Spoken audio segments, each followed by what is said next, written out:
You have your child might have a developmental disability like autism. There are ways to seek treatment, including something called ABA therapy. Now, joining us now to tell us more about this are two experts, Rich Herrera and Sarah Torgrimson. Nice to have you both here. Thanks for having us. So, Sarah, let's talk a little bit about autism and what it is and how it affects people. And you're a board-certified behavior analyst and licensed marriage and family therapist, which means you deal with the crisis and the way things are dealt with in the family and in the environment for an autistic person. Yeah, so I'm a BCBA, a board-certified behavior analyst, and we go into people's homes and help them with whatever skills they're needing help with. It really can take on the form of a lot of different types of interventions, a lot of different skills that we can teach. It really looks different in helping the family. Now, Rich, you have a child who has autism, and how do you deal with that? And how did you first deal? I mean, when you first learned about this, what was your initial impact?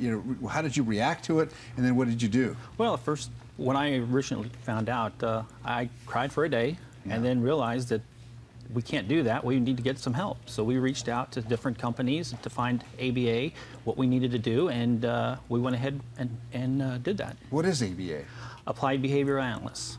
And what do you do with that analysis? So it's the therapy that we do with children, the ABA. It's the science of applied behavior analysis. And what we do is we break down skills that a child with autism might not be learning in their natural environment. We take those skills and we break them down into really small teachable steps, and then begin to teach those steps to that child in order for them to learn and progressively build skills from there. Now, so because they're hyper-focused on things, right?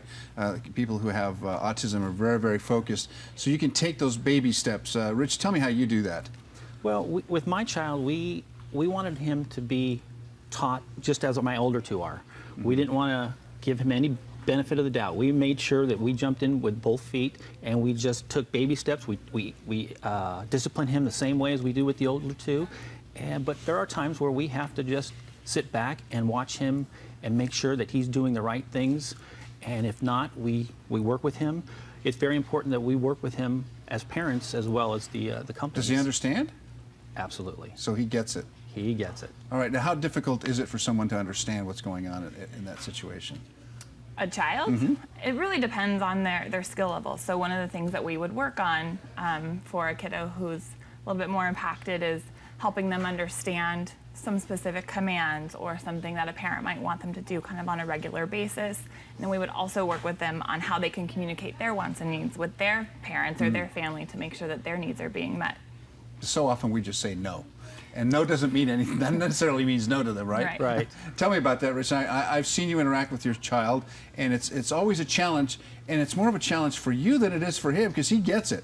He knows what he wants. He knows what he wants. He's in his own world. Yeah. For me, I have to understand his surroundings. I have to understand what he's thinking and what he's trying to get accomplished. Now, with this ABA, this is a new thing that I've not heard about before.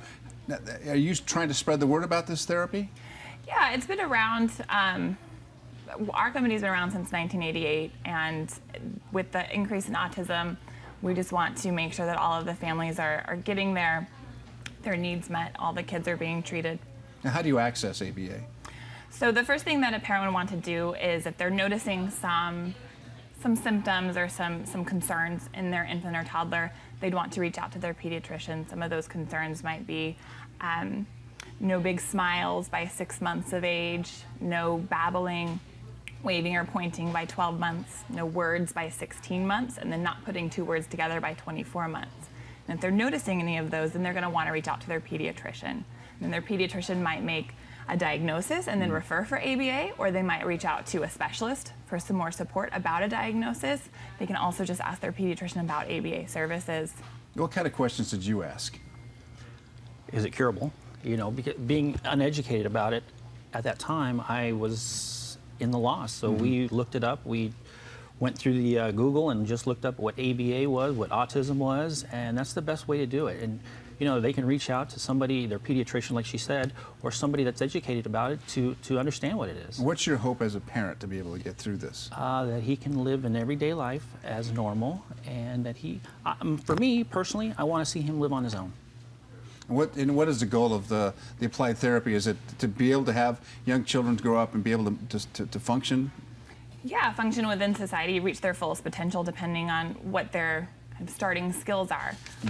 Our goal is to get in to the home, do as much intervention as we can, teach the child how to learn from their own environment, teach the family and the parents these critical skills and strategies to be able to maintain learning throughout their life. If you'd like to learn more about applied behavior analysis, or ABA, go to our website, kusi.com. We'll link to your site if anyone's interested in helping out. Thanks so much for being here, Sarah.